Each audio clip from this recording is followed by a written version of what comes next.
Yeah, so university is continuing growing in terms of the network. So we adopting more and more edge networks, and we got to the point where we can't keep deploying people to change configuration of network devices. We need to be smarter. So DNA Center allows us to automate the deployment of network devices. So we can take a device out of a box, ship to the location, not even touch it, and plug to the network, and it's going to be provisioned automatically. That saves us hours of work. So that's probably was most of the attractive feature of the product. That there are tons of other features that we really like. Automation. We're not heavily using it right now, but we're early into this product's life cycle. But we hope to use heavily. We hope to rely heavily on automation. So we wouldn't need to change configuration of any single device manually. We would hope that the system recognize, oh, this is a Professor X, so they need particular security profile applied automatically, or this is a CCTV camera, so we need to go to the secure network. We hope to adopt this kind of working very soon. So I think it abstracts the technical detail of what actually needs to be configured on the devices. So you can specify the intent, and it will do complex technical commands on the devices. You not necessarily need to know. I'm from a technical background, so I do know that, but it on a scale, it's very easy just to click a few buttons and say what you want, and it will just do it for you. It's well, we started using product quite early, and as I understand, it was quite new product for Cisco. So it's been developed quite aggressively. So even we thought we're running the latest recommended version. A month later, we realized that we are so much behind that it might take a week to upgrade to the latest recommended version. So this is in a way it's good because it's developed so fast, but it's hard to keep up with all the implementations. And last upgrade for us took 3 weeks because we were so behind, and it just takes long because we've got large scale deployment. It probably depends on the organization and what their needs are. But if they're similar to us, I'd say like 8.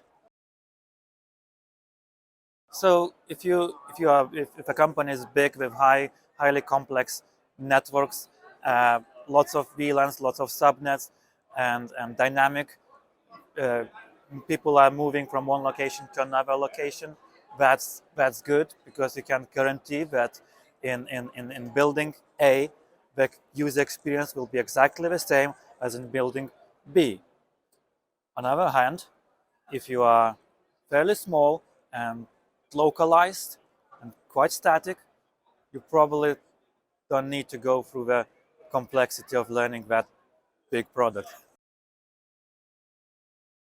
Well, it's hard to justify because university is not a profit organization, and people usually ask us dollar value.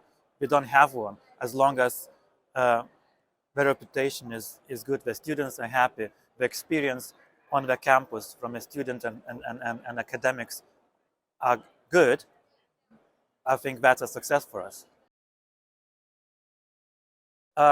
We haven't used anything like this. we we looked at your competitors.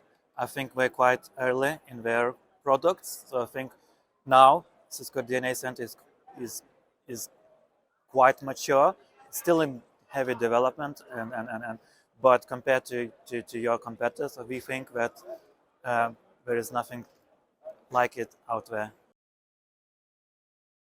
Yeah, so we use Cisco Catalyst 9K switches, 9300 and at the edge and 9500 at the border and control plane. So that's the hardware. We don't use Cisco wireless. So I think the ease of deployment and that we don't need to touch the physical hardware and the potential of automation that we're gonna use very soon as I think the saving the amount of time that our engineers would otherwise need to spend.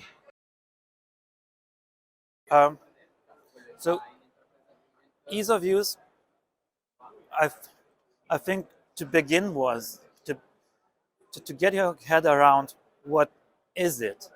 You know, there are lots of buzzwords, SD access, and others.